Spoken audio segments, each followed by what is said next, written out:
The Education Fair provides an opportunity for the students to showcase their teaching style, their knowledge of Common Core standards, their leadership skills for employment, and their ability to problem solve creatively and think critically. In addition, the Education Fair also provides an opportunity for our students to meet career goals and promote professional strengths. Well, my name is Breanne Newton. I'm secondary education ELA. My teaching philosophy is that every student can learn as long as the teacher is willing to take the time with that student. So as you see, my theme is you can build a foundation for success. So what we have to do as educators is make sure we know our students so that we can build on what they know and get them where they need to be. One of the activities that I've done with a class is my soccer ball activity, where we throw the ball to each other, and each white space on the ball has a question about a conflict that students can be faced with every day. So whatever question their right thumb lands closest to, they answer and talk about in groups and get together and decide how they would resolve that conflict. And the Prezi that's playing is part of that lesson. They have something to look at. They can get up and walk around. They can hear each other and talk. So that's just mainly what I think. Kids have to be able to have access to learn different ways, and that's our job as teachers. Hi, my name is Carrie Word, and I'm very excited to be here at the Career Fair to show off everything that I can do. I have my family portrait on my board to show that family is very important to me.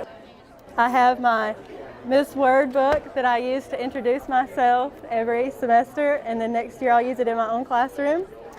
And I also have my integration acids and bases board that I use to show off how to integrate math, science, and social studies all in one. Hi, my name is Jessica English. I'm secondary ed ELA.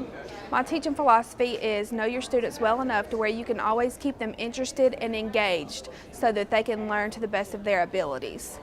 I have samples of previous lessons that I've taught where I used several different things that you wouldn't think that you could use in the classroom, like Tupac and Lindsay Lohan. The kids really responded to those lessons very well. I also have sample lesson plans and packets and business cards, and I've provided a Prezi for the employers to get to know me. My name's Julie Barron, and I participated in the career fair. What I did is set up a small classroom to display what I would like my classroom to look like when I get into the classroom, and to tell them what aspects I would have in there. Over here I have things I did in my practicums. I did a felt board for my kindergarten class. We did French fries in first grade working on blending. And then down here I did this in 5th grade. It was a grocery store where they worked on decimals. They collected all the items on the list, and then when they got to the register, it was broken, so they had to add them all together.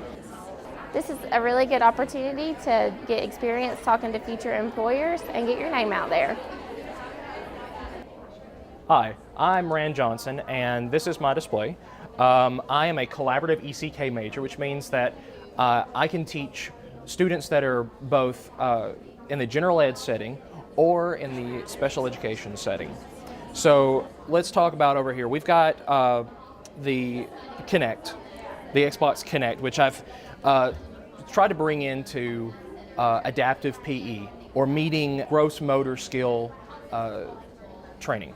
The kids have loved it. They've done plenty of exercise, and this all comes back to developing the student, the child as a whole, not just academics. And then I have some other ideas over here. This is called papercraft, and I've found a way of mixing papercraft with QR codes. And what you do is you have a question on top, so you have your question box, and then, like Mario, he bounces underneath it, and the little mushroom comes out, and it's got the answer on top. So the way I've got this set up now, you can just, it's got the question and the answer on it already, but you can mix them around to make sure that they're, if they're working in groups, doing the right thing. And it's very easy to find these online and print them off, and they're free and available.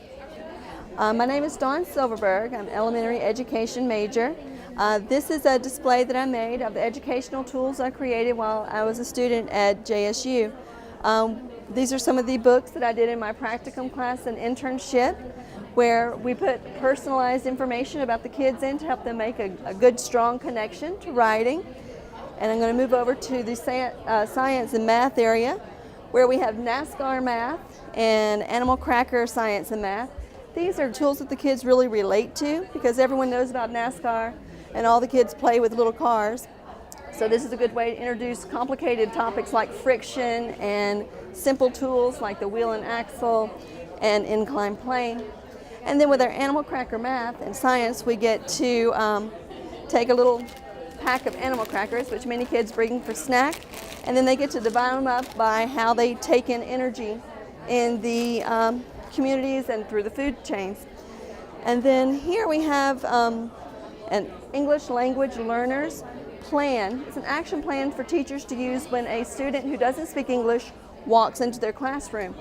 It's a way for teachers to use technology to integrate the student into the classroom without monopolizing the teacher's time and giving opportunities for peer scaffolding through the Explorers Kit. There's a little digital camera that helps them to make concrete connections throughout the school and with their peers. Participation in the Education Fair provides the opportunity to continuously improve in a learning-centered environment, to educate our students to be effective leaders, and to ensure job readiness. I feel like this is the opportunity that I feel like every educator should get.